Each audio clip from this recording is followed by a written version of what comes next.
O Instituto Borborema é uma associação cultural com sede em Campina Grande, na Paraíba. Em nosso canal no YouTube, disponibilizamos gratuitamente palestras, reportagens, entrevistas, aulas e lives.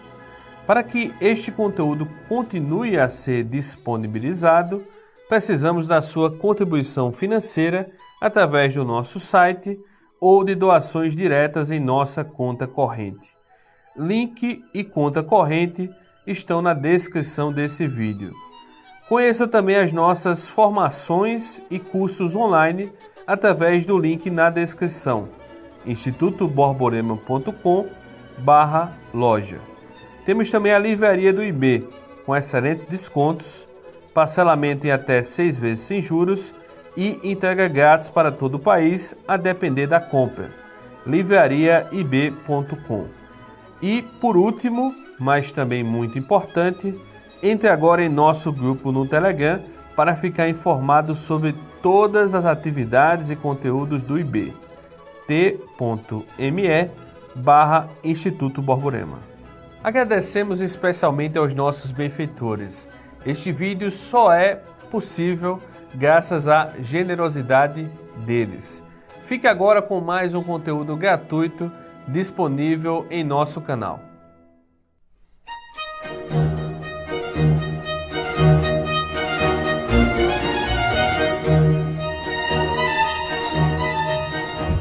Boa noite a todos aí. Uma das questões que na tradição cristã sempre acabou provocando, digamos assim, uma polêmica muito grande, e na vida, digamos, principalmente daqueles autores que de uma certa maneira se colocaram a pensar e entender, e compreender os elementos da fé até onde isso é possível. Uma das grandes questões, e que até hoje eu pelo menos conheço muitas pessoas que perderam a fé em Deus, abandonaram a igreja por causa do problema do mal, a chamada questão do mal ou o problema do mal. Isso não é uma questão e um problema criado, inventado pelo cristianismo, anterior à própria questão da religião cristã. E por quê? Porque parece que quando nós falamos da questão do mal ou da existência do mal, parece que é impossível você afirmar ao mesmo tempo que Deus seja bom, todo-poderoso, e o mal de fato existe. Então você pega autores antes do próprio cristianismo, como também no próprio contexto da modernidade, do mundo contemporâneo, vira e mexe essa equação, ela volta. Então, se Deus existe e Ele é bom, mas o mal existe, então tá bom, Deus existe, é bom, mas o mal existindo, então Ele não é poderoso. Por quê? Porque Ele é bom, mas Ele não tem poder para acabar com a existência do mal. Ou se Deus existe e é todo-poderoso, e o mal existe, então tá bom, Ele é todo-poderoso, mas Ele não é bom, porque Ele poderia acabar com o mal e não acaba porque não quer. Em outras palavras, a existência do mal parece que me leva necessariamente ou a negar a bondade de Deus ou a negar a onipotência de Deus. Então é como se eu tivesse que fazer uma escolha, Ou seja, se eu acho que Deus é onipotente, Ele não é bom. Se eu acho que Ele é bom, Ele não é onipotente. E a existência do mal é que parece que coloca em xeque isso. Tá? Da mesma forma, se nós pensarmos a partir de um olhar agostiniano, por exemplo, Santo Agostinho foi um dos autores que mais escreveu sobre isso, depois Santo Tomás também, enfim, e outros, Mas para Santo Agostinho a questão era muito premente, digamos assim. É interessante que Santo Agostinho nunca colocou em dúvida a existência de Deus, O problema para ele sempre foi a natureza de Deus. Então ele não duvidava se Deus existia. O problema é quem é Deus, né? Então tá bom, eu acredito que Deus existe, mas quem ele é? E uma das coisas que de fato ele não conseguia entender é como explicar, né? Ou seja, se Deus de fato existe e ele é o criador de todas as coisas e é o sumo bem, como explicar a existência do mal dentro de um mundo que tem por origem o sumo bem?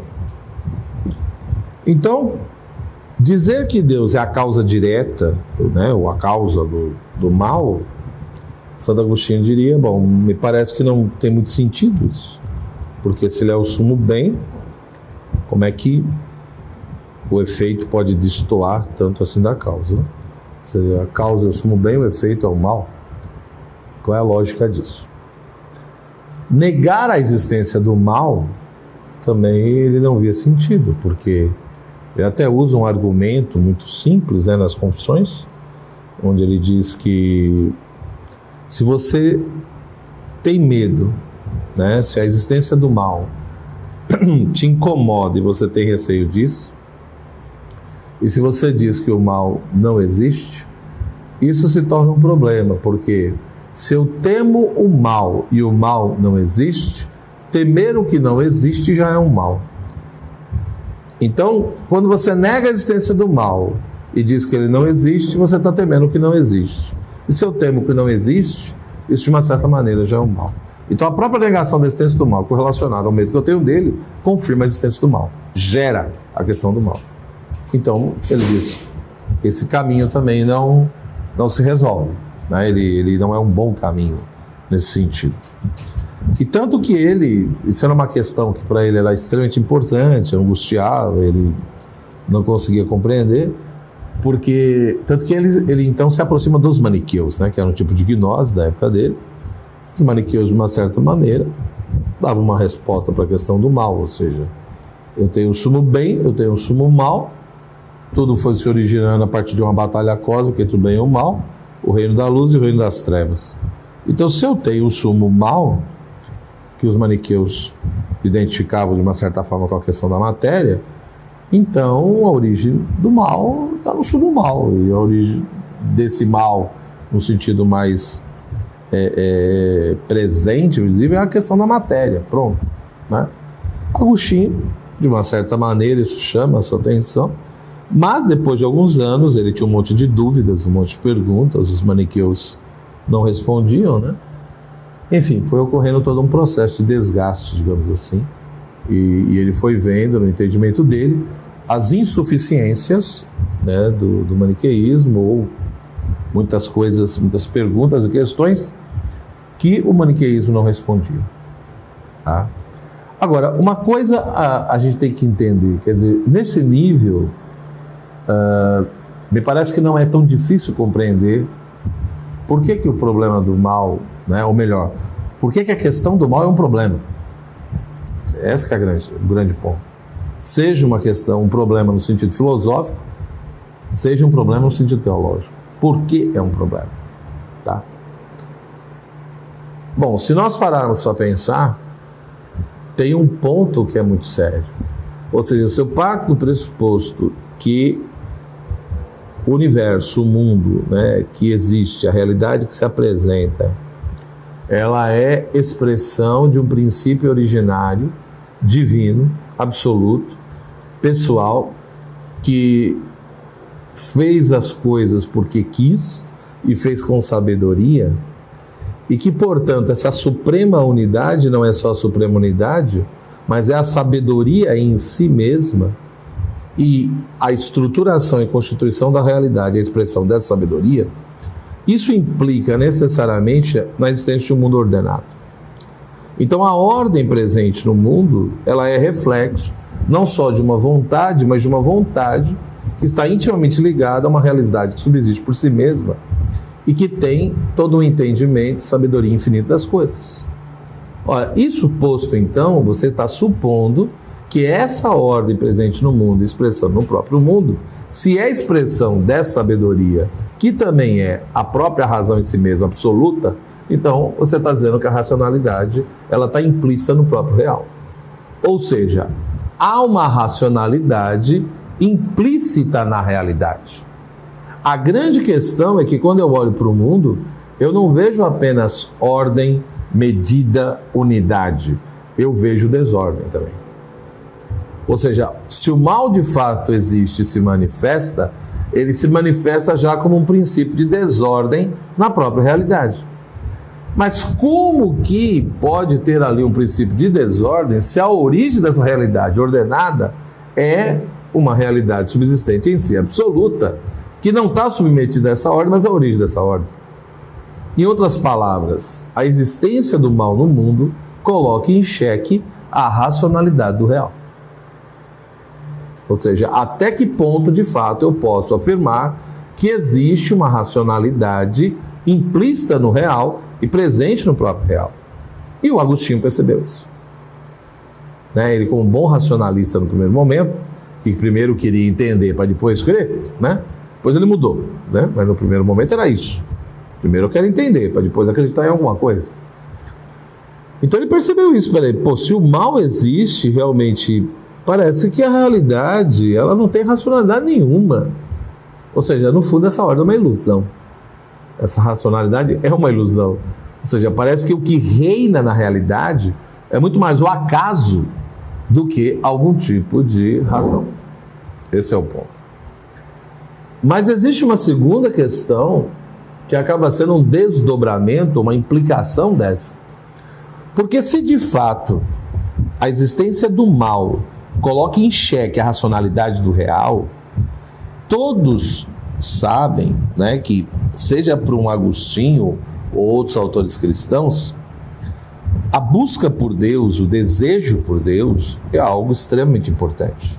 No caso de Santo Agostinho, eu afirmaria sem medo nenhum que o centro do pensamento agostiniano, da sua teologia, da sua filosofia, é Deus.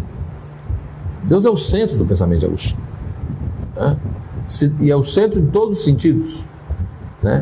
Ou seja, dizer que é o centro não quer dizer que nessa busca pela verdade eu parto do próprio Deus. Primeiro que isso é impossível, eu não tenho como partir de Deus. Por isso que a gente tem que tomar muito cuidado naquelas simplificações, em alguns livros, A Idade Média era teocêntrica, e o mundo moderno ele é antropocêntrico. Cuidado, porque isso pode dar a entender que o homem medieval ele partia de uma experiência e observação direta do divino, do absoluto. Isso é loucura, e nenhum medieval disse isso. Ou seja, dizer que o mundo medieval é teocêntrico tem sentido, mas eu preciso explicar melhor. Ou seja, então não é que eu parto de Deus. Ou seja, o ser humano ele parte da onde ele só pode partir, da realidade, ou seja, da realidade que se apresenta a ele. Aquilo que ele capta pelos seus sentidos, aquilo que ele compreende pela sua razão e por aí vai. Então, a partir daquilo que se submete às minhas capacidades naturais, é a partir disso que eu vou iniciar a minha busca por Deus. Agora, então, quando os medievais, muitos defendiam, que Deus era o centro, era no sentido de que Deus, de fato, ele é o fundamento último de todas as coisas, Ele é, digamos assim, o fundamento ontológico de toda a realidade, ao mesmo tempo que ele é o princípio epistêmico de todas as coisas, ou seja, Deus sustenta tudo e ao mesmo tempo eu só consigo compreender a razão de ser de algo na medida em que eu vou encontrando Deus. Então por isso que ele não é apenas o princípio ôntico ou ontológico, mas ele é o princípio epistêmico gnoseológico. Da mesma forma que ele também é o princípio teleológico. Então ele não é só estar no início, mas também é o fim.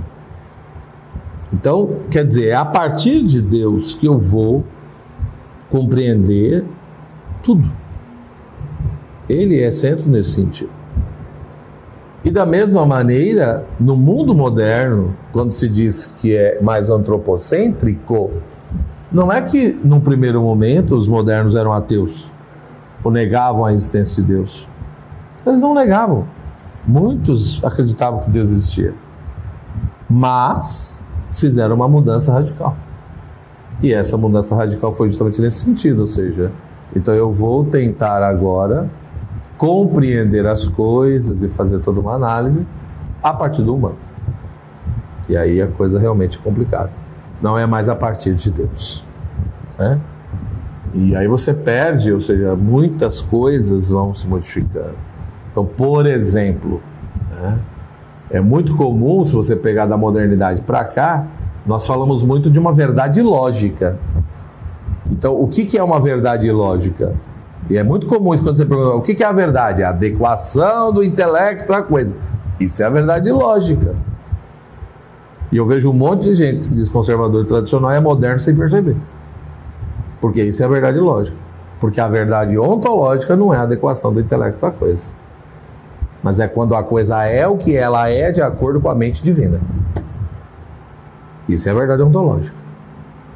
É quando a coisa de fato existe como ela foi pensada por Deus, que é o princípio ontológico de todas as coisas.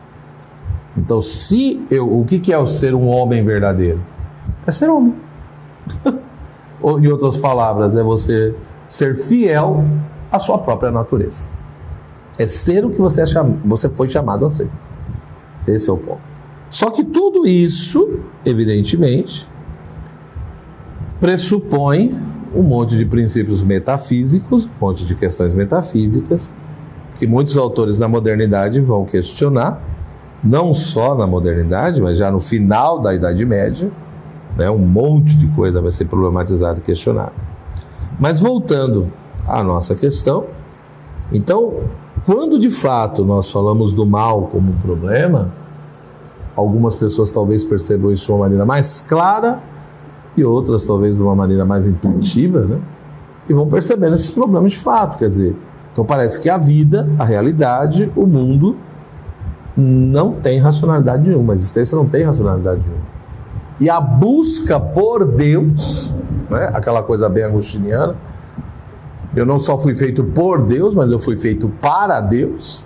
E na medida que eu fui feito para Deus, quer dizer então que eu só encontro a realização plena do meu ser na medida em que eu exercito, né, o retorno a Deus, né, a conversão, ou seja, na medida que eu me ponho na direção certa e realmente me reconstruir com Deus e busco a Deus como sentido da minha vida. Então somente nele é que eu vou encontrar a plenitude do meu ser, da minha forma, etc. Né? Se é assim, já que o ser humano foi feito por Deus e para Deus, quer dizer que no ato criador, de uma certa maneira, Deus, ao nos fazer para Ele, por um lado nos deu livre-arbítrio, inteligência, um monte de coisa, mas nada nos satisfaz. Por isso que nada satisfaz o ser humano. Porque eu não fui feito só por Deus, eu fui feito para. E esse para gera uma necessidade ontológica, aonde eu só encontro a plenitude da minha essência, da minha forma, né, quando eu reencontro o meu princípio originário, quando eu me direciono, né, quando eu me coloco na direção correta, que é Ele, enquanto fim último, absoluto, tá? Isso posto, então, parece que o ser humano vai ter o desejo de qualquer coisa, vai ter o desejo de qualquer maneira, desculpa. Ele vai desejar a Deus. Nem sempre ele vai chamar Deus de Deus, né? Mas no fundo, como diria Agostinho, o desejo que o ser humano tem pela verdade, pela beleza, pelo bem, pelo absoluto, pela vida feliz, no fundo é Deus que o ser humano está procurando, mesmo que ele não dê esse nome. Isso quer dizer o quê? Que de fato Deus me fez de uma forma, de uma maneira, onde eu tenho um desejo por uma coisa absoluta, que eu nem sei o que é, né? E brota em mim uma inquietude terrível, porque eu não consigo me satisfazer com nada. Logo, devido ao modo como fui criado, vai brotar o desejo, devido ao desejo, eu vou procurar. Só que a existência do mal, ela não coloca em xeque apenas a racionalidade do real. Ela coloca em xeque a racionalidade da busca. Porque se de fato é a desordem que prevalece, né? E se o mal, ele simplesmente não está submetido a nada, quer dizer, eu estou submetido ao mal. Eu não consigo superar o próprio mal que está em mim. Então, qual é o sentido de buscar a Deus? Qual é o sentido de procurar a Deus, se o próprio Deus disse que resiste aos orgulhosos, por exemplo? Então, se existe um abismo entre Deus e os homens, se Deus é o absoluto, é transcendente, né?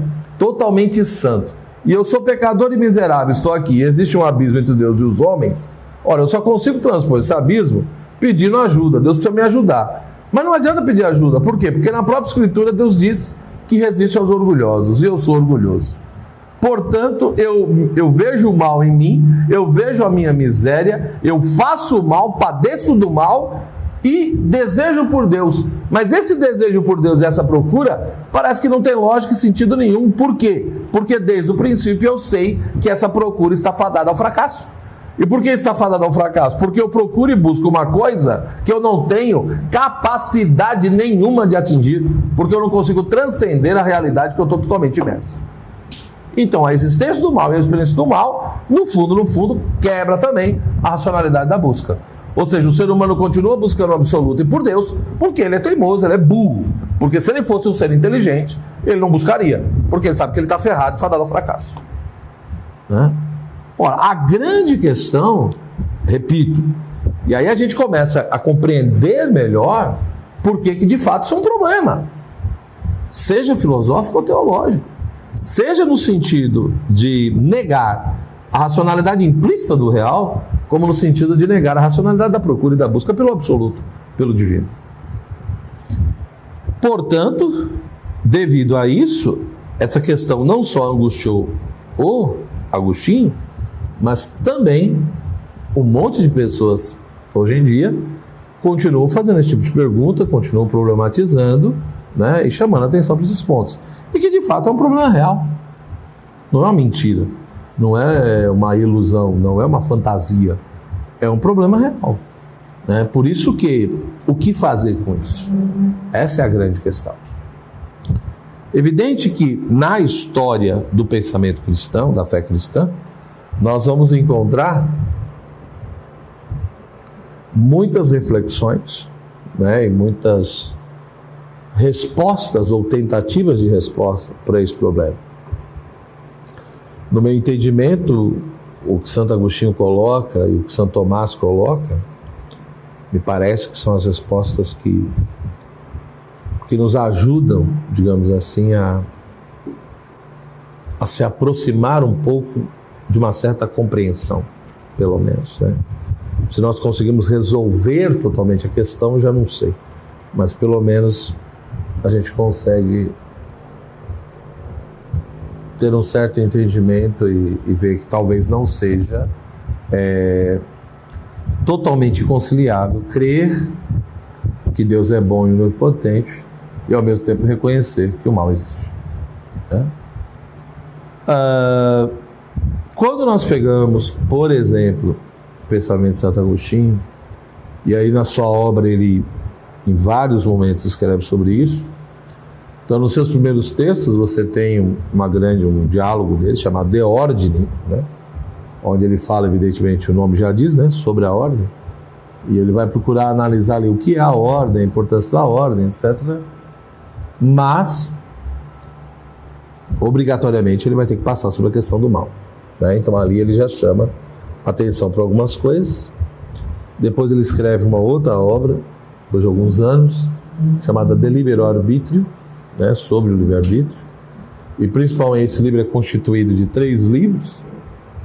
Ele escreveu os 2 primeiros, o livro terceiro foi escrito anos depois, mas no livro segundo ele trata especificamente da questão do problema do mal, enfim, analisa ali a questão do mal. Depois, numa outra obra chamada Verdadeira Religião, uma boa parte da obra ele trata do problema não só do mal, mas do bem, né? Então tem uma boa parte ali também que aí ele já explicita vários itens que ele não tinha colocado nas obras anteriores, tá?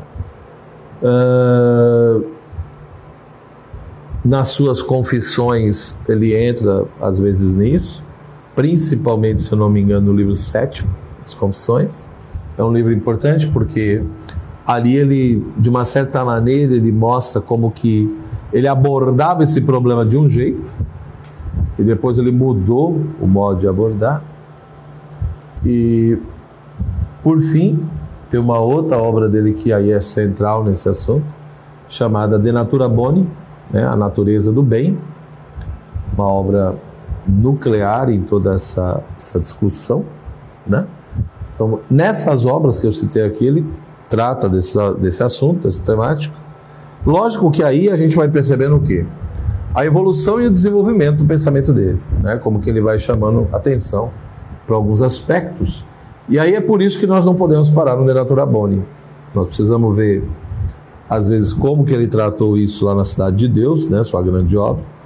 E também nos chamados Tratados da Graça, que ele também passa um pouco por ali, quando ele trata do problema do pecado original e da questão da graça.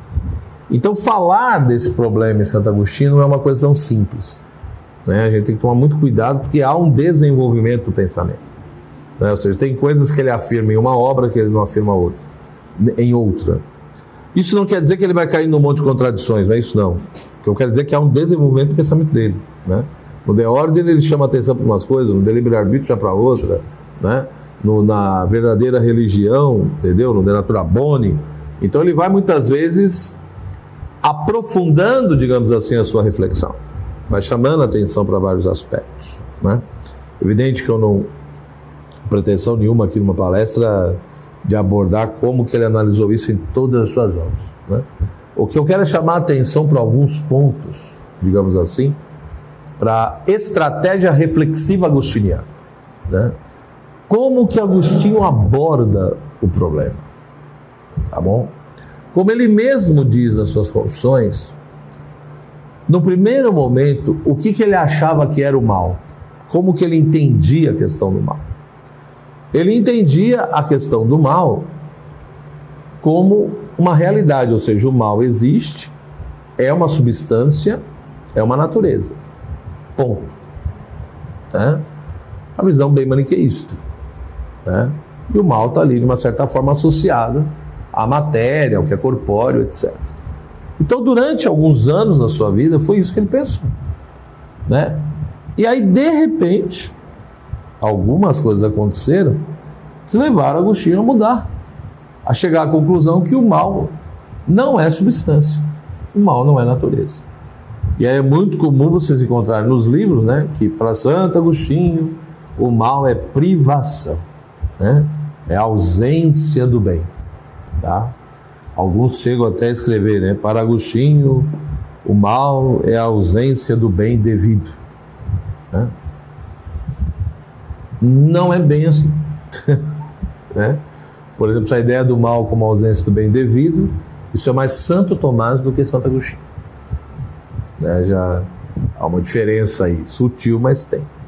Tá? Principalmente na maneira de abordar a questão metafísica, a natureza das coisas. Então, Santo Tomás já tem todo um instrumental filosófico, conceitos, né, originários do aristotelismo que Santo Agostinho não utilizou tanto.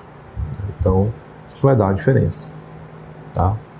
Agora, o que é interessante nessa estratégia de Agostinho é que ele faz uma conexão lógica entre a noção de Deus e o problema do mal. Do ponto de vista agostiniano, há uma íntima relação entre essas duas questões. Em outras palavras, o modo como eu respondo à pergunta o que é o mal depende de como você respondeu uma pergunta anterior. Então, a resposta que eu dou para a pergunta o que é o mal depende de como eu respondi a seguinte pergunta: quem é Deus? O que é Deus? Então, a resposta que eu dou para a pergunta quem é Deus ou o que é Deus condiciona totalmente a maneira como eu encaro o problema do mal. Então, se você pegar, por exemplo, o livro 7 das Confissões, onde ele relata ali as mudanças, que, né, tudo que ele foi vivendo, e aí no livro 7º, o início de mudança, né? Alguns chamam até o livro 7º das Confissões como a conversão intelectual de Santo Agostinho, etc. e tal. Alguns dão esse nome, né? Mas independente disso, o que ele coloca lá, e é muito claro, né, no início do livro 7º, na primeira parte, os primeiros parágrafos, é que naquele momento da vida dele, ele padecia de uma mentalidade materialista, de uma mentalidade corporalista. Ou seja, do ponto de vista do Agostinho, por mais que ele diga, né, depois que eu comecei a estudar filosofia, buscar sabedoria, e ouvir algumas coisas da Igreja Católica, etc. Então, né, eu já não acreditava, pelo menos, que Deus era um corpo humano, ou que Deus era não sei o quê. Parece estranho quando ele diz isso, mas os maniqueus e outros questionavam. Quem é Deus? Tem cabelo? Deus tem cabelo? Deus tem pé? Deus tem unha? Né? As perguntas eram feitas. Então Agostinho diz, olha, desde a época que eu comecei, né, a estudar um pouquinho de filosofia, etc., eu fui deixando isso de lado. Conforme eu fui ouvindo algumas coisas da igreja, também fui deixando. Mas, ele diz com todas as letras, ele diz, porém, né, eu, nesse momento da minha vida, só conseguia compreender que só existe um tipo de substância, que é a substância corpórea. Ou seja, aquela que é apreendida pelos olhos do corpo. Então ele faz uma confissão explícita do seu pensamento corporalista ou do seu pensamento materialista, como alguns preferem dizer. E Agostinho diz, né, claramente, ele diz, a tal ponto que até Deus, se existe, teria que ser uma substância corpórea. Por quê? Porque ele dizia, algo que não ocupasse lugar no espaço, ou seja, que não estivesse submetido ao tempo e localizado no espaço, era como compreendido por ele, como se fosse o puro nada. Então, se de fato Deus existe, e ele nunca teve dúvida sobre a existência de Deus, mas sim sobre a sua natureza, então, tá bom, eu acredito que Deus existe, mesmo não sabendo muito bem o porquê, mesmo não sabendo explicar, mas Deus existe. Bom, se Deus existe e tudo que existe tem que estar submetido ao tempo e ocupar um lugar no espaço, não por nada, então Deus é uma substância corpórea como qualquer outra substância corpórea. Ponto. Mas ele percebia que esse raciocínio, essas conclusões eram estranhas, digamos assim, né? Então, vamos dar um exemplo de estranhamento. Como ele e outros acreditavam que Deus estava presente em tudo o que ele criou, né?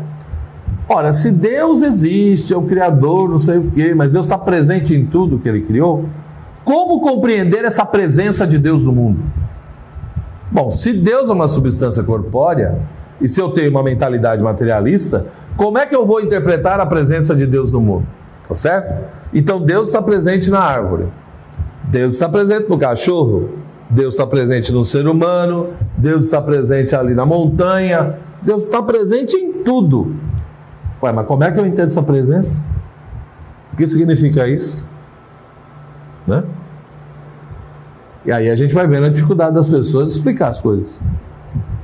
Né? Então, Deus está presente em tudo. Mas o que significa isso? Ou aquelas famosas definições, quando você pergunta para as pessoas, quem é Deus? Deus é tudo. Aí você fala, repensa no que você acabou de dizer. Pensa só um pouquinho na definição que você acabou de dar. Por favor. Só 2 minutos, não precisa mais que isso. Deus é tudo. Tudo. Aí a pessoa, não, então pensa bem no que você está falando, porque se ele é tudo, tudo é tudo. Tudo é tudo, né? Até aquilo que sai de nós. Então, se Deus é tudo, Deus é isso. Então, a dificuldade que as pessoas têm em definir. A questão da presença. Como compreender essa presença? Aí você vai dizer, professor, não, mas isso não é meio panteísmo, esoterismo, não sei mais o quê. O problema é que a Bíblia diz que ele está presente. E como é que faz? Deus está presente em tudo. Acabou. E é uma dificuldade que às vezes as pessoas têm de entender, né? Ah, mas até ele está presente na alma pecadora? Ele está presente na alma que cometeu pecado grave? Sim. Não tem como, ele tem que estar presente. Ah, professor, então não tem como a pessoa perder a presença de Deus? Não. Mas como é que a igreja diz que a gente perde a presença de Deus quando comete pecado grave? Não sei. Aí a gente vai ter que conversar e pensar um pouco.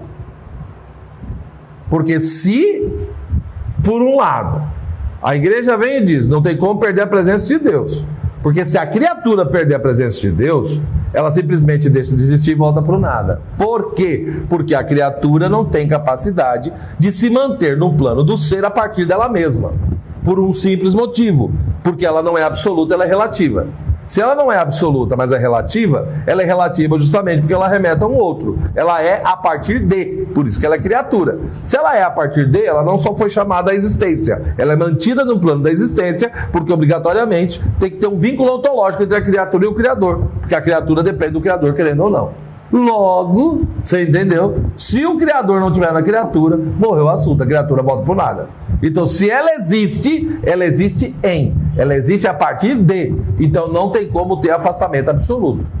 A criatura não tem como se afastar absolutamente de Deus.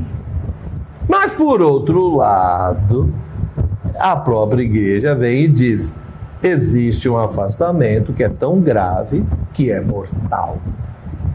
Onde a pessoa de fato perde a presença de Deus. Bom, é aí, né, que estudar é uma coisa tão importante. Porque a pessoa que não estudou direito e não compreendeu que as palavras podem ter sentidos, ela vai ficar presa. Não, ou está presente ou não está presente. Ou está presente ou não está presente. Mas ela não vai fazer a pergunta, o que é estar presente? Ou seja, será que não pode existir dois tipos de presença?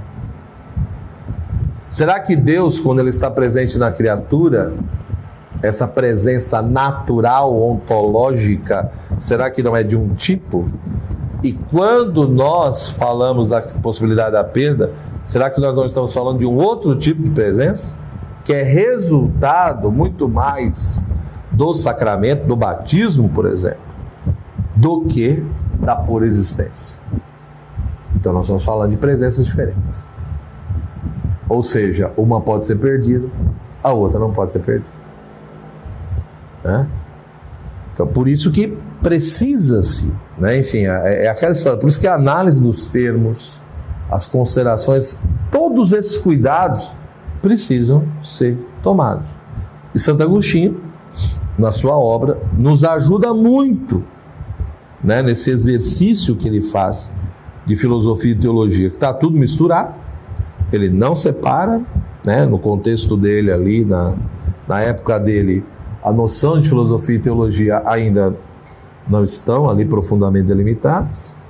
Isso só vai acontecer no século XIII, entendeu? Antes disso não tem. A coisa vai caminhando. Então, o que nós vemos claramente? O que ele está dizendo? Deus está presente em tudo. Mas para mim, Deus é uma substância corpórea. Bom, é uma questão lógica. Se Deus é uma substância corpórea e tem que ser, porque tudo que existe está submetido ao espaço, portanto, o espaço é o substrato ontológico necessário para que algo esteja no plano da existência. Se é assim, Deus é substância corpórea para poder existir. E se ele está presente em tudo, então essa presença é física. Se essa presença é física e espacializante, é óbvio que o elefante tem mais Deus do que um passarinho. Acabou. O gordo tem mais Deus do que o magro. Porque ocupa mais espaço. É só por isso. Entendeu? Então, se de fato essa presença é espacializante, qualquer ser que ocupa mais espaço vai ter mais Deus do que aquele ser que ocupa menos espaço. Então veja as implicações do raciocínio. E Agostinho, ele pensava, via isso, achava estranho, mas não sabia como se desvencilhar disso. Quer dizer, a conclusão que eu estou chegando é estranha, mas eu não consigo me libertar das premissas que eu estabeleci antes. Acabou. E aí aquela história, se eu quero mudar a conclusão, tem que mudar a premissa. Para mudar a premissa, tem que mudar os referenciais. Mas eu não consigo, não sei para onde, né? E esse era o estado dele. Em outros termos, qual é o quadro que se monta? E aí eu acho muito interessante a maneira como ele aborda o problema e o que Santo Agostinho conseguiu aprender e perceber. Então vamos de lá para cá, né? Eu tenho aqui na ponta, eu quero que é aquela pergunta de sempre, né? De onde veio o mal? O que é o mal? Por que eu sofro mal? Ou seja, está todo mundo focado no mal.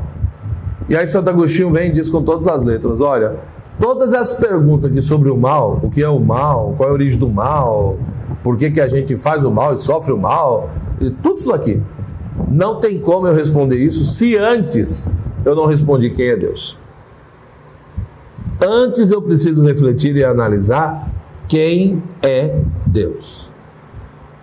E para eu poder analisar quem é Deus de uma maneira minimamente adequada, eu preciso analisar duas coisas antes. E quais são as duas coisas anteriores? As duas coisas anteriores primeiro, eu preciso ver qual é o meu referencial epistemológico, ou seja, qual é a via do conhecimento, qual é o modo que eu compreendo a questão do conhecimento, porque a maneira como eu busco o conhecimento gera um outro problema.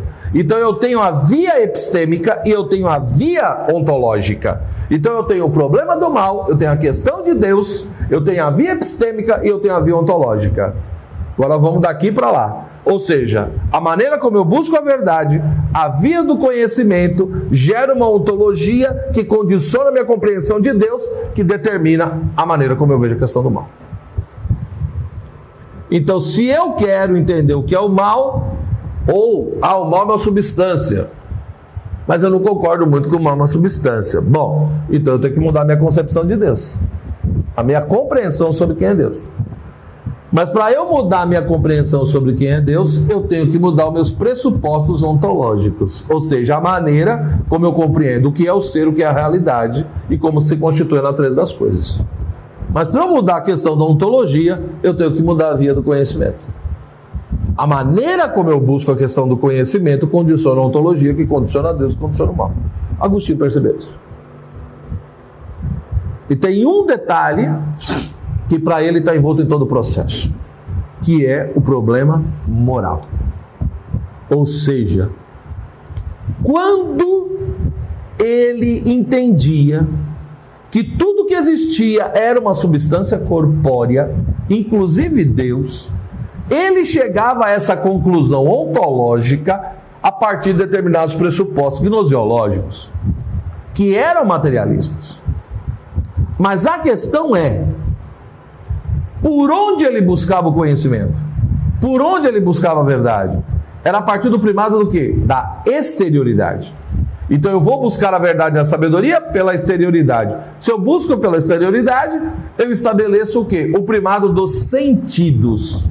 E o primado dos sentidos, né? Então exterioridade associada ao primado dos sentidos gera uma ontologia materialista. E portanto uma compreensão de que Deus é uma substância, inclusive todas as outras coisas. Mas o que me leva a buscar a verdade na exterioridade e nos sentidos? Não é só uma questão epistêmica, é uma questão moral. Para Agostinho, a pessoa que se volta para fora e busca a verdade lá, é porque na sua infinita arrogância, ela já acha que se conhece profundamente. Então, a soberba leva a uma ilusão de achar que você não precisa realizar um ato de reflexividade, de buscar esse conhecimento. Portanto, não é uma questão apenas ontológica ou epistêmica, mas está articulado com o problema moral. Está claro isso?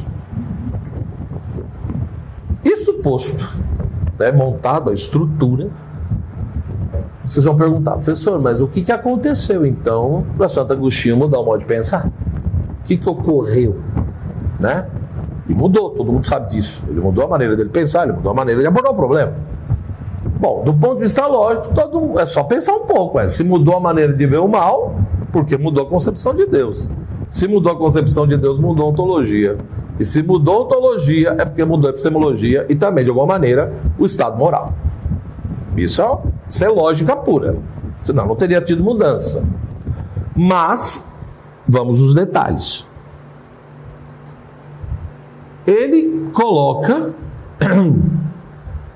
que quando ele vai para a cidade de Milão, em Milão, e começa lá a ouvir os sermões de Santo Ambrósio, né? E hoje nós sabemos, um monte de pesquisa mostra isso, que a igreja de Milão, ela era um reduto de um neoplatonismo cristão, né? Então, os cristãos dali, como Simpliciano, Ambrósio e outros, eles usavam como ferramenta filosófica, não era nem tanto o platonismo, o próprio Platão, mas era mais o pensamento de Plotino, Porfírio, né, enfim, dos chamados, né, que receberam o nome depois de neoplatônicos. Tá? Então ali Agostinho conheceu, digamos, essa ferramenta, esse instrumental filosófico. Então ele já vinha se aproximando da igreja, os sermões do Ambrósio ajudou, ele já vinha superando algumas coisas, mas outras ele não conseguia. Então essa ferramenta filosófica, digamos, esse instrumental, colaborou para que ele conseguisse, digamos assim, compreender algumas coisas em relação à fé que ele tinha muita dificuldade de entender, né? Da mesma forma que com Santo Ambrósio, foi a primeira vez que Santo Agostinho ouviu falar do chamado método alegórico, que foi desenvolvido na escola de Alexandria, no Egito. Tá? Então, o que ocorre aqui? Agostinho vai, aos poucos, percebendo, né, como que de fato ele precisa de Deus, precisa dos outros.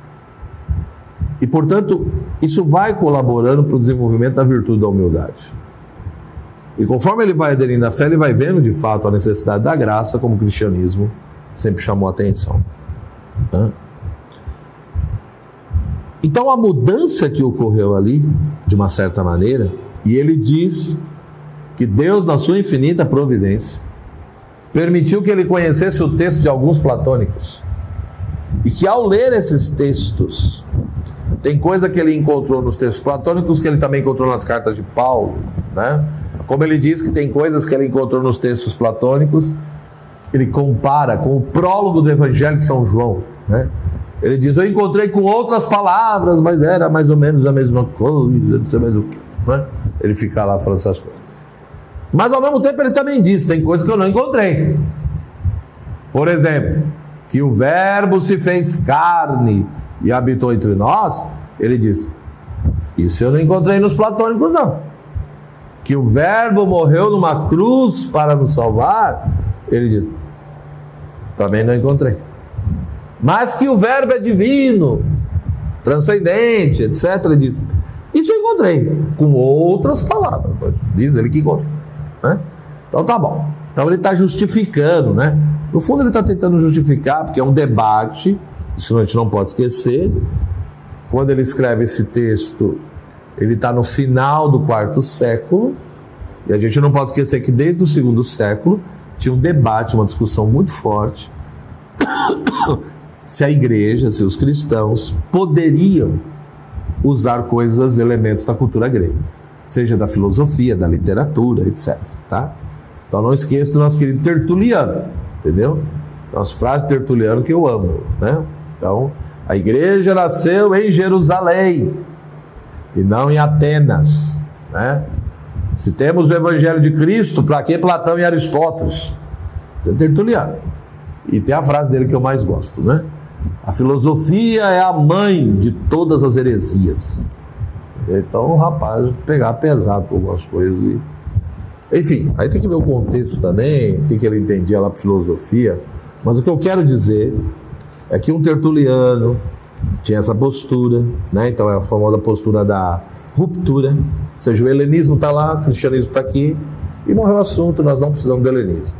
Enquanto um São Justino, né, como todo mundo sabe nas suas apologias, vem e desenvolve a sua teoria do Logos Spermatikos, né, sementes do verbo, que o Vaticano II tenta retomar, né, do jeito dele.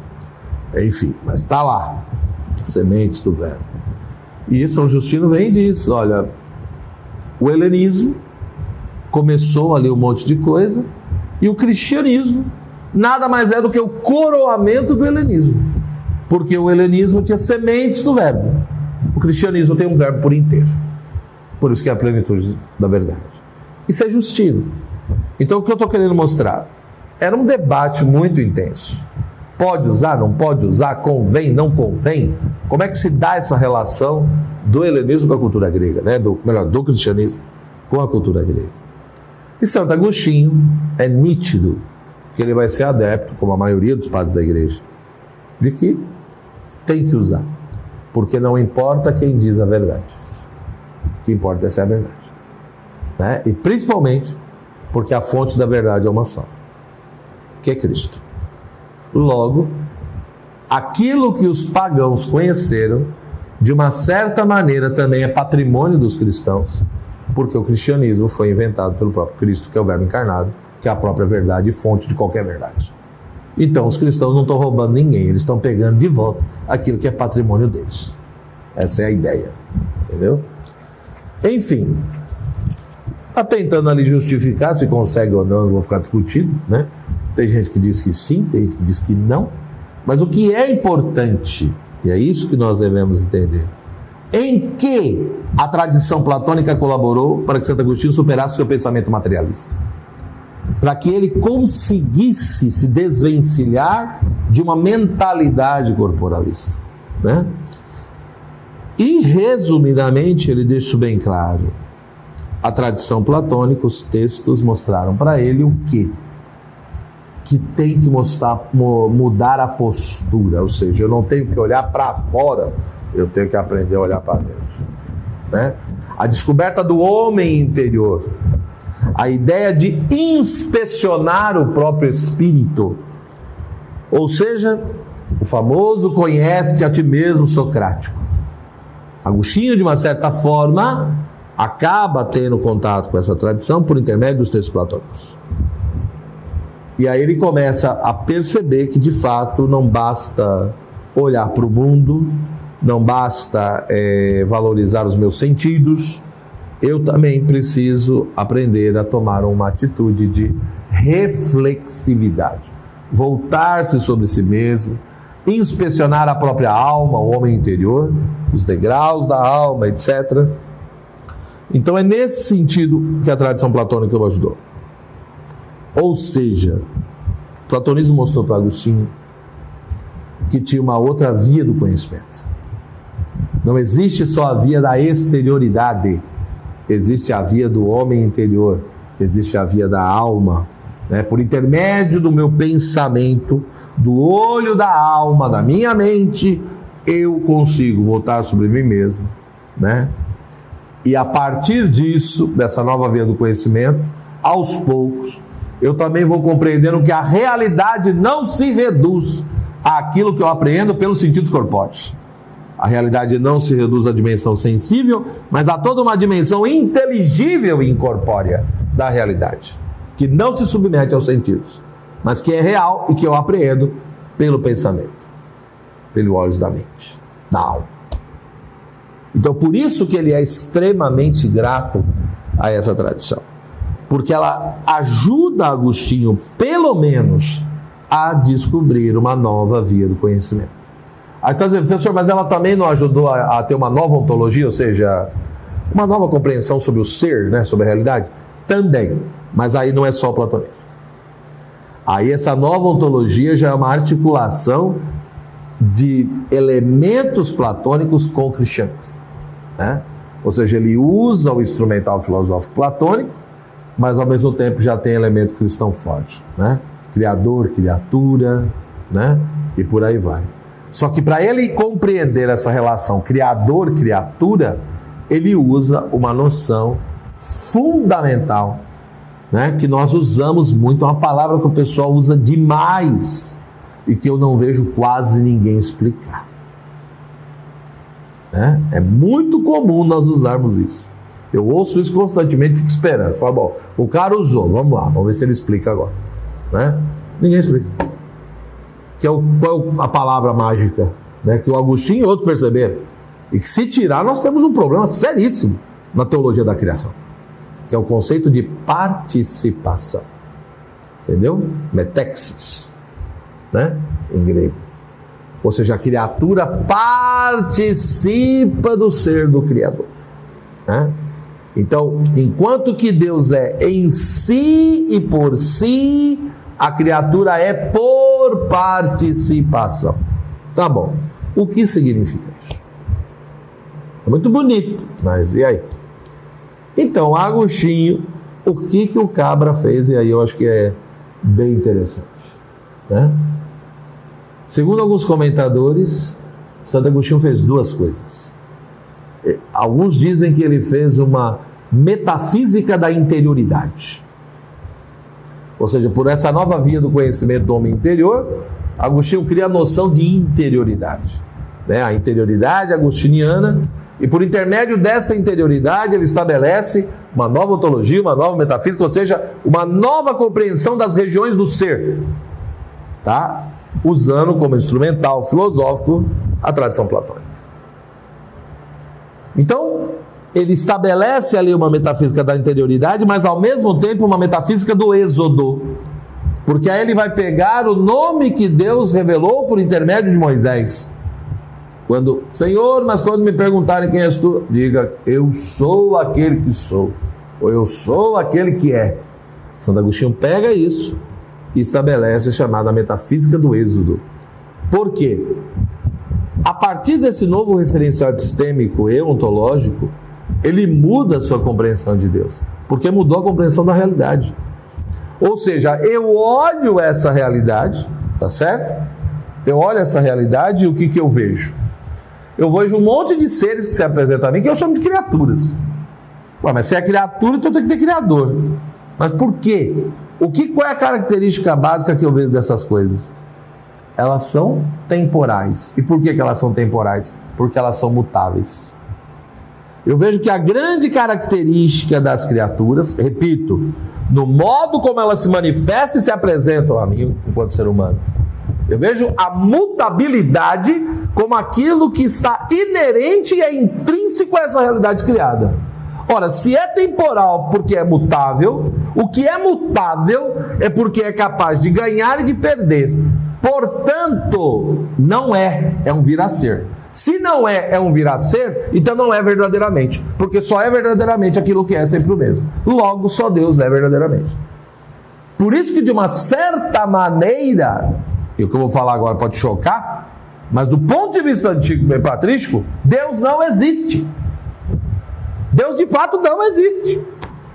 Porque existir é você estar no plano do ser, mas o ex em latim, não é isso? Veio de, é procedência. Se Deus existe, então ele veio de um outro, ele foi feito por um outro. Então Deus não existe, Deus é. Por isso que ele é o ipsum est. Ele é o próprio ser. Ele é o próprio ser. Por isso que o seu primeiro nome, como Agostinho diz no sermão número 7, o primeiro grande nome de Deus é imutabilidade, porque ele é o que é desde todo sempre. Então, se ele é não só imutável, mas a própria imutabilidade, ele é a própria essência, ele é o próprio ser, por isso que ele subsiste em si mesmo e é o fundamento último de todas as coisas. Ora, como que eu chego nisso? Pelas criaturas que se apresentam. Porque quando eu olho a criatura, vejo a mutabilidade. Quando eu olho a criatura, deduzo a temporalidade da mutabilidade. E se é mutável, olha de um jeito, olha de outro, então eu não encontro na criatura a própria razão de ser da criatura. Eu não consigo encontrar uma razão suficiente na própria criatura que explique a existência da criatura. Então, o mutável pressupõe o imutável. A criatura, portanto, pressupõe o Criador. Logo, se ela não se auto-explica e não é causa de si, tem que existir um ser que é em si e por si e não por participação. Porque ser por participação não quer dizer que a criatura tem uma parte, um pedacinho de Deus. Isso é a interpretação panteísta do conceito de participação. Agostinho vem e mostra que a criatura ser por participação significa ser por intermédio de um outro. Ou seja, o ser que é por participação, ele é relativo, porque a sua existência, o seu modo de ser, relaciona necessariamente ao outro, porque ele não é fundamento de si mesmo. Não se explica. Logo, se Deus é isso, é imutável, é a própria imutabilidade, como o seu segundo nome é misericórdia, porque Deus não é só transcendente, Deus também é imanente. A Escritura também revela isso. Portanto, eu não posso compreender a transcendência absoluta de Deus como se Deus fosse totalmente separado. E às vezes nós usamos essas expressões, né? Deus é transcendente, Deus é... Mas onde ele está? Cadê? Não, ele está fora. Ele está fora de onde, meu Deus do céu? Né? Então a maneira, às vezes, como você fala da transcendência também, é uma forma totalmente confusa. Santo Agostinho foi um dos primeiros que encarou, né, isso com intensidade, mostrando, a Escritura diz que ele é transcendente, mas também é imanente. E como é difícil conciliar essas duas coisas, porque eu não posso compreender a transcendência como totalmente separado, mas eu também não posso compreender a imanência como se fosse, né, onde gerasse, digamos assim, uma confusão entre o ser da criatura e o ser do Criador, e portanto panteísta. Então tem que ser imanente, presente, mas sem confusão panteísta. E tem que ser transcendente para poder ser diferente e distinto, mas não pode ser totalmente separado. Senão você está dizendo que a criatura vive desvinculada do Criador. Ou seja, eu tenho uma sombra que é o maniqueísmo e eu tenho outra sombra que é o panteísmo. Como que então eu faço para não cair numa coisa nem outra? Conceito de participação. Essa foi a estratégia agostiniana e de outros. A maneira como ele interpretou isso, o modo como ele interpretou isso, tá? Isto posto, você vai dizer, professor, tá bom, entendi, beleza. Mas o que isso tem a ver com o mal? E a questão do mal, como é que fica? Né? Como é que fica a questão do mal aí? Então tá bom, mudou de uma certa forma a questão moral, mudou a via do conhecimento, mudou a ontologia e mudou a noção de Deus. Deus não é mais substância corpórea. Deus é o Criador de todas as coisas, Deus é uma substância espiritual absoluta, imutável e, por conseguinte, inviolável, incorruptível e por aí vai.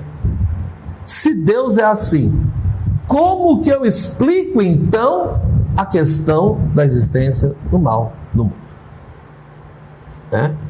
É aí que o Agostinho diz: o mal só tem uma resposta. Entendeu? O mal existe? O mal existe. Não por ele mesmo. Ou seja, eu tenho duas maneiras de dizer a mesma coisa. Ou eu digo o mal existe, ou eu digo o mal não existe. Mas no fundo é a mesma coisa. Então eu tenho que dizer: o mal existe não enquanto substância. O mal existe, mas não como natureza. O mal existe como corrupção parcial do bem. Enquanto corrupção parcial do bem, ele existe. Ou eu posso dizer pela via negativa: o mal não existe. O mal não existe enquanto substância. O mal não existe enquanto natureza. Mas ele existe enquanto corrupção parcial do bem. Beleza? Professor, mas como justificar isso? Vamos lá. Silogismo lógico. No princípio de tudo, qual é a única coisa que tem? Deus. Não é isso? Ou seja, o mundo não é eterno. Deus criou o mundo. Né? Mas se Deus criou o mundo, quer dizer, então teve uma mudança dele. Ele estava parado e passou a fazer o mundo? Não. Do ponto de vista agostiniano, Deus, ao criar o mundo, o universo, ele cria o próprio tempo. Então o tempo é uma criatura também. Deus cria concomitantemente o tempo e o universo, num único instante. Logo, ele não é temporal, ele não está submetido ao tempo. Por isso que não tem sentido perguntar o que Deus fazia antes de criar o mundo. Porque se eu pergunto o que Deus fazia antes, eu estou submetendo Deus às categorias temporais. Em Deus não tem antes e depois. Então ele simplesmente criou porque quis, por amor. E não está submetido ao tempo. Cria o mundo, cria tudo e o próprio tempo. E no tempo. Né? Ou seja, cria as coisas no tempo, não que ele esteja no tempo. É nesse sentido. Se é assim, então no princípio de tudo, no sentido absoluto, o que existe? Só Deus. Só existe Deus. Só existe o bem imutável. Na medida em que Deus cria, o que passa a existir? As criaturas. Tem Deus, que é o bem imutável, que é o Criador. E você tem as criaturas. Ora, mas as criaturas foram feitas por Deus. Se as criaturas foram feitas por Deus, e Deus é o único Criador e o sumo bem, então tudo que Deus fez só pode ser bom e belo. Logo, tudo que existe, pelo simples fato de existir, é bom e belo. Ou seja, ser é igual a bem. Então, quando você pega uma criatura, o que é uma criatura? É um ser que foi chamado à existência, sustentado por Deus, e é portador de determinados atributos metafísicos. Tem ordem, tem medida, tem unidade, tem peso, tem forma, etc, etc. Esses atributos da criatura é um reflexo da presença do Criador nela. E ela é o que é, e dessa forma, porque ela participa do ser de Deus. Então, Deus é o sumo bem. O que são as criaturas? Os bens inferiores. Deus é o sumo bem porque é um bem imutável. As criaturas são bem inferiores porque são bens mutáveis. Aí você vai dizer, professor, tá, então o que é o mal? O mal é a corrupção parcial do bem. Ou seja, num primeiro momento não tem mal. Não tem substância, não tem natureza. O mal só existe, só passa a existir na medida em que um bem se corrompe. Na medida em que ocorre perda de ser. Então, isso pode ocorrer em Deus? Não, porque ele é imutável. Portanto, Deus, sendo absoluto e imutável, então ele é incorruptível. Logo, não há nenhum tipo de possibilidade do mal vir de Deus. Ora, as criaturas são boas, é um bem feito por Deus, mas são mutáveis. Se são mutáveis, são corruptíveis. Ou seja, elas não são corrompidas em si, elas são corruptíveis, porque são mutáveis. Se é assim, a possibilidade do mal já está inscrita na própria criação. Não porque a criação seja intrinsecamente má, não é isso. A criação não é má, porque tudo que Deus criou é bom e belo. Mas a criação é temporal, é mutável. Logo, a possibilidade está ali por causa da possibilidade de ter perda de ser. Portanto, o mal só pode vir na medida em que um bem criado que é mutável tem perda de ser. Então, quando de fato uma natureza, uma substância que Deus criou, que é um bem, se corrompe, é aí que o mal passa a existir. Mas tem um detalhezinho aqui que é importante.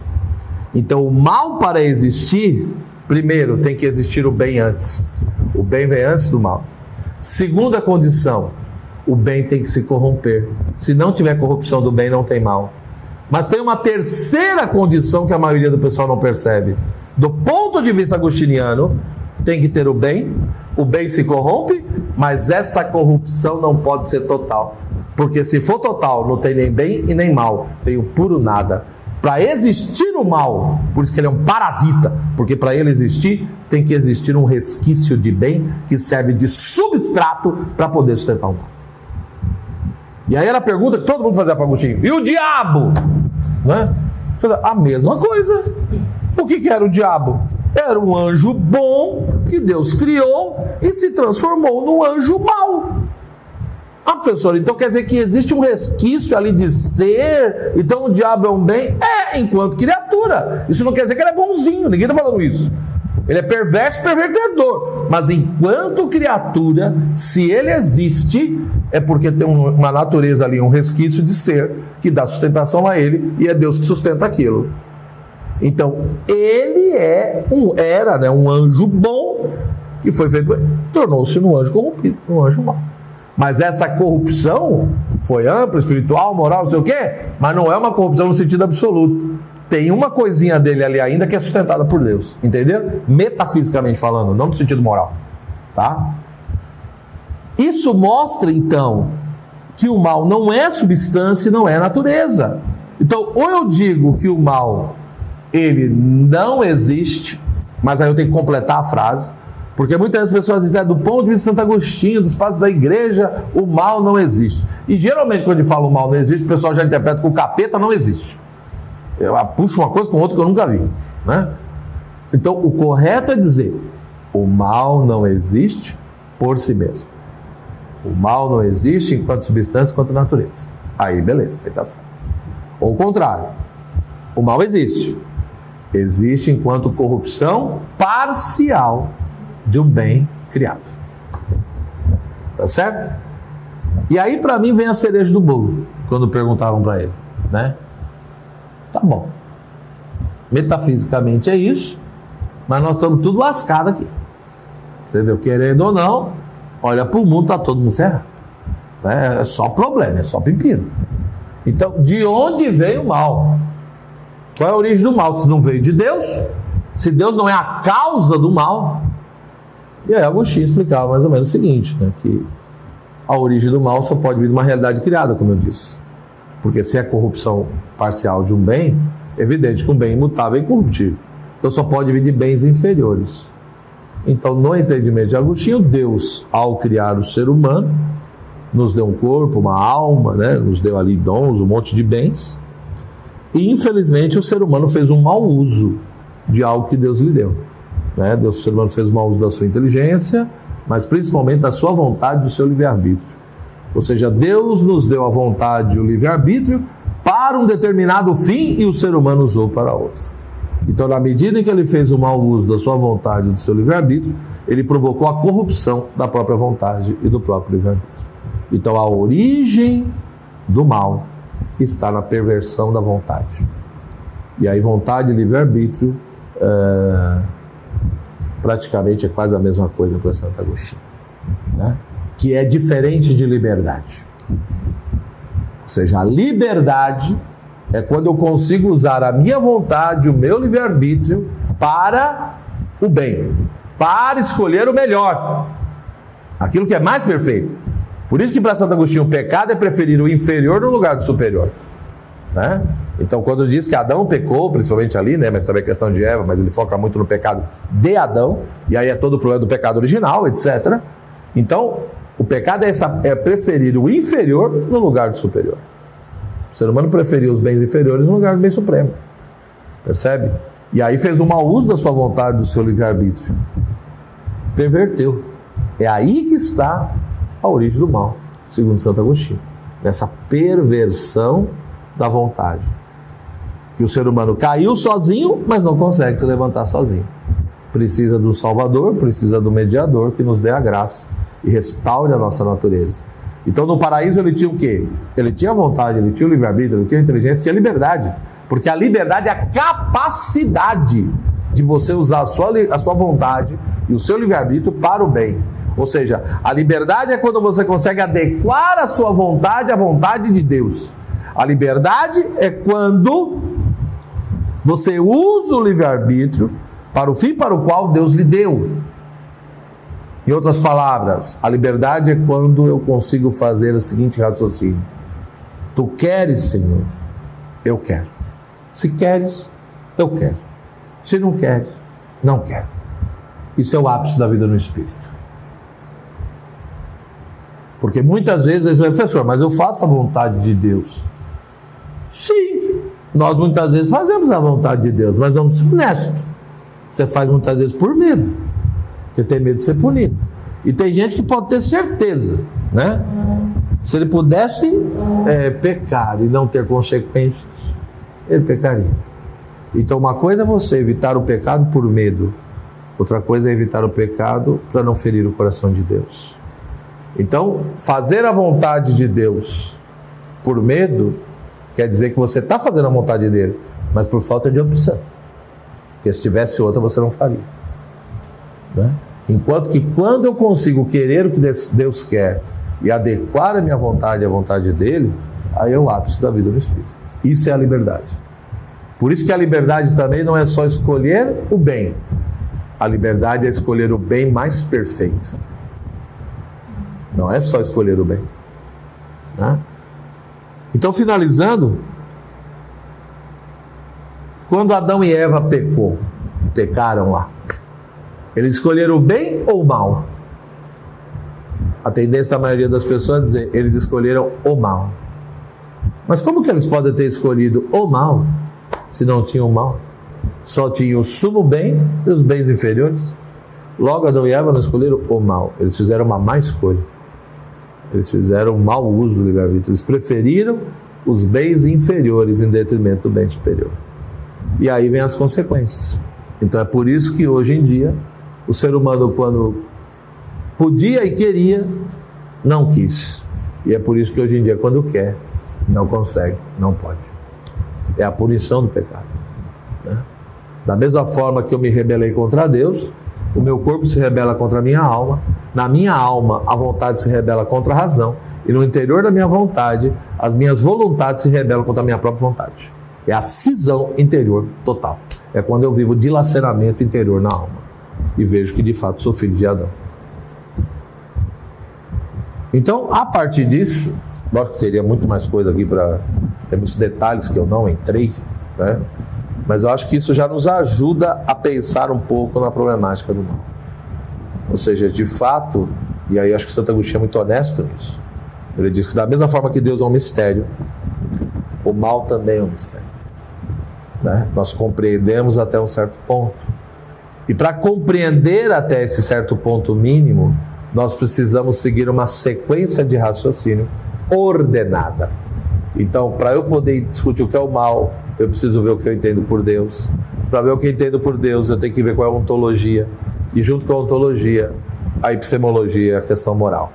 E além de tudo isso, veja que primeiro eu analisei a questão do mal do ponto de vista metafísico. Do ponto de vista metafísico, o mal, ele não é substância, ele não é natureza, mas ele é corrupção parcial do bem. E do ponto de vista moral, o que é o mal? O pecado. É preferir o inferior no lugar do superior. Né? Mas para eu entender o aspecto moral do mal, antes eu tenho que entender a dimensão metafísica. Então essa ordem de raciocínio, ela é fundamental, mas pressupõe, olha que interessante, uma ordem na alma e uma ordem na vida. A ordem do raciocínio não é eficaz se não tiver ordem na alma, se não tiver ordem moral. Então Agostinho é bem claro nesse sentido, né? E no fundo fala, professor, tem uma resposta, sim, mas quando a gente vive determinadas coisas da nossa vida, o mistério volta. Fala, por que Deus está permitindo isso? Você está bom, ele não é causa, mas se não cai um fio de cabelo da minha cabeça, é autorização dele? Então ele não é causa, mas ele autoriza. Então por que ele está permitindo determinadas coisas? E aí, é aquilo que Santo Agostinho diz, né? Aquelas frases dele assim, meio enigmáticas, né? Aquela da liturgia que a gente reza todo sábado de aleluia, né? Feliz culpa de Adão que nos mereceu tão grande Salvador. Isso é coisa de Santo Agostinho, essa frase aí. Ou seja, em outras palavras, o que ele está dizendo?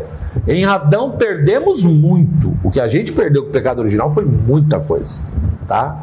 Mas o que ganhamos em Cristo é infinitamente maior. Por isso que a famosa frase dele que vai junto com essa, né? Deus jamais permitiria determinados males se ele não tirasse desses próprios males bens infinitamente maiores. E nós não vamos conseguir vencer o mal no mundo e nem em nós sem a graça. Por isso que Agostinho diz que até o primeiro movimento em direção a Deus é graça. E aí eu termino com uma frase dele que eu gosto muito, né? Quando ficavam pegando no pé dele, dizendo, mas a graça, o livre-arbítrio, a graça substitui o livre-arbítrio. Não, a graça supõe a natureza, não sei o quê. E começavam a pressionar, a questionar, e vem a frase dele poética, né? Deus toca a nossa vontade com a doce violência do amor. Ou seja, isso é poesia, isso é verdade, né? Mas ele vinha com essa. Então a minha vontade está ali travada, amarrada, dividida. A graça vem e toca, né? Toca com a doce violência do amor. Ou seja, é doce, não estupra a minha vontade. é doce, é suave, mas ao mesmo tempo é violento, é forte, é pesado o negócio. É o amor que é doce e é violento, ou seja, ele seduz, mas ao mesmo tempo não anula o livre-arbítrio. Então espero que tenha ajudado um pouco. Deus abençoe vocês e todos aqueles que vão assistir depois dessa palestra e que pelo menos desperte, né, o desejo de ir aos textos. Acho que a partir daqui, vá aos textos, porque tem muita coisa que eu não falei. Tá bom? Obrigado.